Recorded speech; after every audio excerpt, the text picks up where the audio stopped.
కూటమి ప్రభుత్వం మేనిఫెస్టోలో పెట్టినట్టుగా 3 గ్యాస్ బండలు ప్రతి ఇంటికి సంవత్సరానికి ఇస్తామని, అది పేదవారికి ఎంతో ఉపయోగకరంగా ఉంటుందని చెప్పి తెలియజేశారు.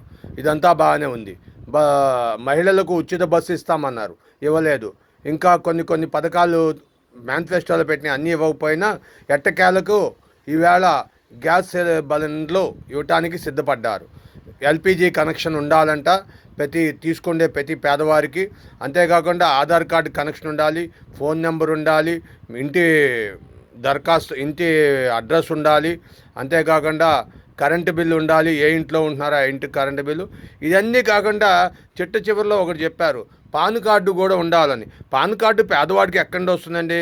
పేదవాడు ఇంచుమించుగా పేదవాడు అంటే అందరికీ ఆటో డ్రైవర్లు ఉన్నారు, రిక్షా కార్మికులు ఉన్నారు. ఈ విజయవాడ కొండ ప్రాంతంలో ఎక్కువ ప్రాంతంలో నివసిస్తుంటారు పేదవాళ్ళు. వీళ్ళందరికీ ఆధార్ కార్డులు ఎక్కడి నుండి వస్తాయండి? గ్యాస్ కనెక్షన్ ఉండడం అంటే ధర్మం. కాబట్టి ఆ చంద్రబాబు నాయుడు గారు ఆ పాన్ కార్డుని మరి ఏమన్నా సడలిస్తారేమో తెలియదు, కానీ ఎట్టకేలకు 3 గ్యాస్ బండ్లు ఇవ్వటానికి సంవత్సరానికి సిద్ధమయ్యారు. సామాన్యులకి, పేదలకి ఎంతో ఉపయోగకరంగా ఉంటుంది అని చెప్పి చంద్రబాబు నాయుడు గారు ఆనందం తెలియజేస్తున్నారు. Thank you for watching this.